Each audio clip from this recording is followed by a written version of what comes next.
amazing.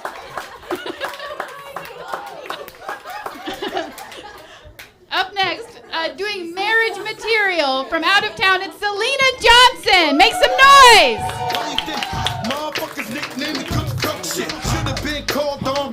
All right, everybody. We're about to take a different turn right now, okay? Don't expect that. I tell you, she was like sing-song comedy, and I'm doing like the polar opposite, which is just being married. Being married is the opposite of sing-song comedy and anything that is happy, really. Which is why I don't talk about it. I like to keep my personal life out of comedy. It's already enough of a joke.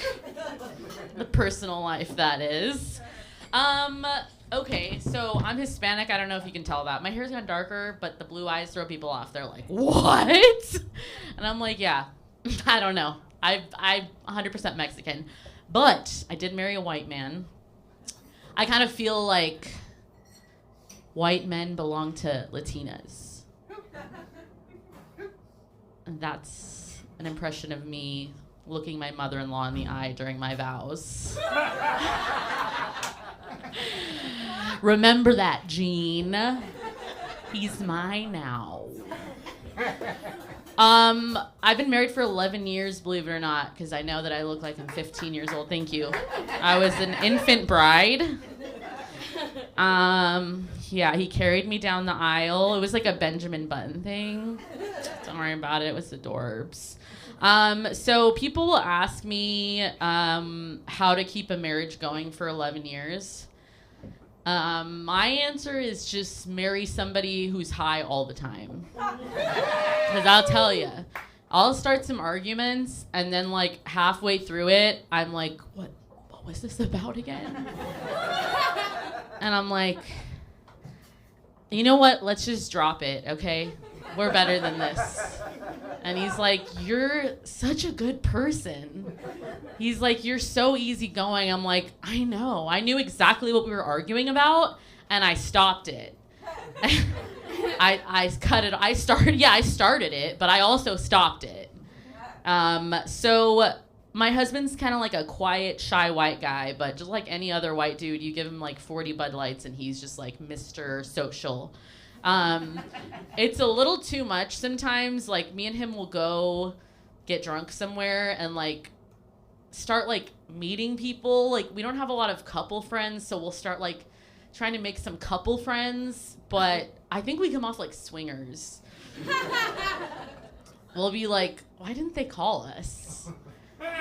You know what I mean? I'm like, in my mind, I remember one time we went to this barbecue spot and we got all fucked up, and the guy that owned the barbecue spot was like cool. He was like giving us free samples of the tri-tip and shit. Like, we were like, fuck yeah, dude. Like, this is gonna be our friend. He said he had a wife. We were like, yeah.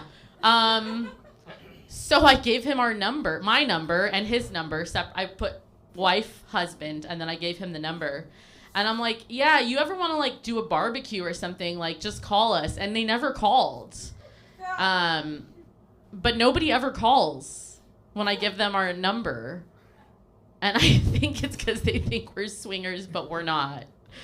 That's all with that. We're not this whole set is just, we're not swingers, okay? I said he's white before. I'm going to say it again. He's a moley guy.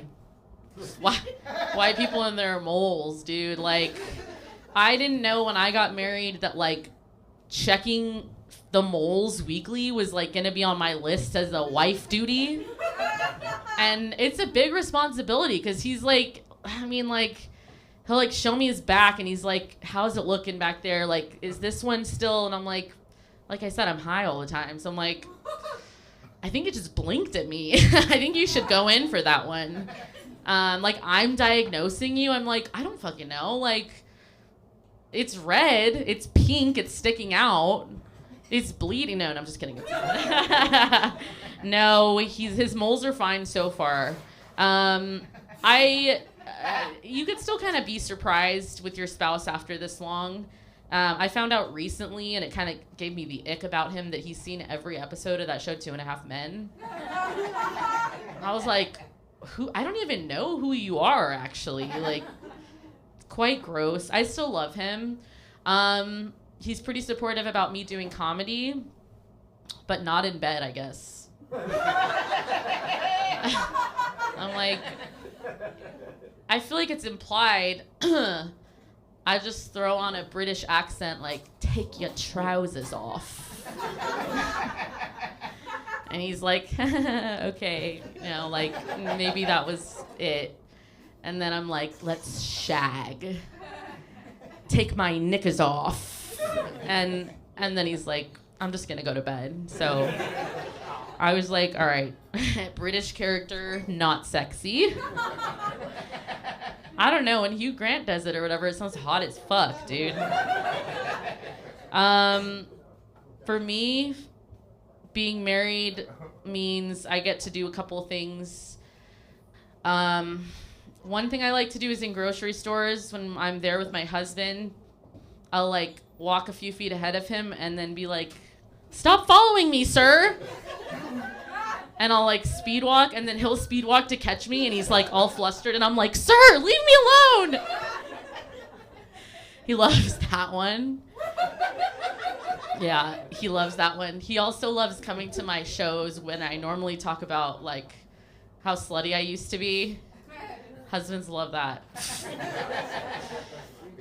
I often like to, I'll tell him like funny sex stories that I've had, and then just to make him feel better, I'll be like, don't worry, they're dead now. Which is only true for 2 of them. So like, it's like 2 out of like 40 plus or whatever. Which is good odds. It's not like an It Follows situation, okay? They were different things. It wasn't like immediately after I had sex with those people, they died, is what I'm saying. I don't have a killer vagina. Being married to me means that you can get drunk, but your husband can't. And that's because husbands, when they get drunk, it's like they've been severed. And they're just like a different fucking person. And like, it's like your innie and your outie meet. That's what your drunk husband is like. He's like, he becomes severed. They go down the elevator, they get severed, whatever. He comes back up, and he's like a totally different person. And by that, I mean he thinks he's Mexican. Sometimes it's fine. I live in LA, so like for the most part, it's fine. But depending on the neighborhoods we go to, I'm like, please don't say modelo. Okay? Don't order a modelo. They don't want to hear it. Yeah. What else do I got for you guys? Oh, yeah. Okay. Portland's been pretty Caucasian in my experience so far. For the last maybe few days I've been here, I'm just saying, like, more than I've ever experienced in my life. And I've been to Nebraska. Okay.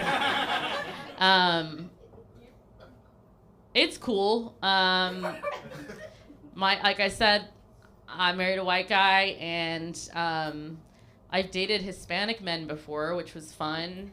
But the biggest perk in marrying a white guy is when they kill a bug for you, they don't chase you with its corpse. I don't know if any of you people have ever dated, like, anybody that's not white is like, with the body after. In my experience. And then I married this white guy, and the first weekend I'm staying with him, he kills this roach, and I'm like flinching, and he's like, are you okay? I'm just going to throw in the trash. And he did. He just threw it in the trash. He didn't chase me with it or anything, dude. I was like, that's how I knew I was going to marry that. You ever chase somebody with a bug corpse? You look guilty.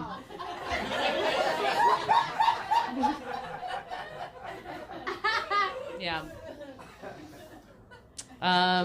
Just once. Okay. If you've done it once, you've done it many times. I already know. Yeah, so I like to play that game Fuck, Marry, Kill with my husband. just to see, like, what's up in his mind, you know? Like, I'll be like, I'll do it with anything. It doesn't have to just be celebrities, but I'll be like, fuck, marry, kill. Like, say, characters in The Sopranos, you know? I'm like, fuck, marry, kill. Pauly, Christopher, Silvio. Things like that. But every now and then, I'll throw myself in there. And the first, like, 8 years of our marriage, he never killed me. But then after the 8th year, he stopped marrying me and then started fucking me. And then now that we're past 10, I'm like almost always the one getting killed. But one thing that I'm gonna leave you guys with that I like to do with my spouse or anybody, you know, that you're like sleeping with, married to, dating, you look at a nice, adorable picture of them as a little kid and then just say like, I'm gonna fuck that kid one day. Thank you guys. You guys have been great.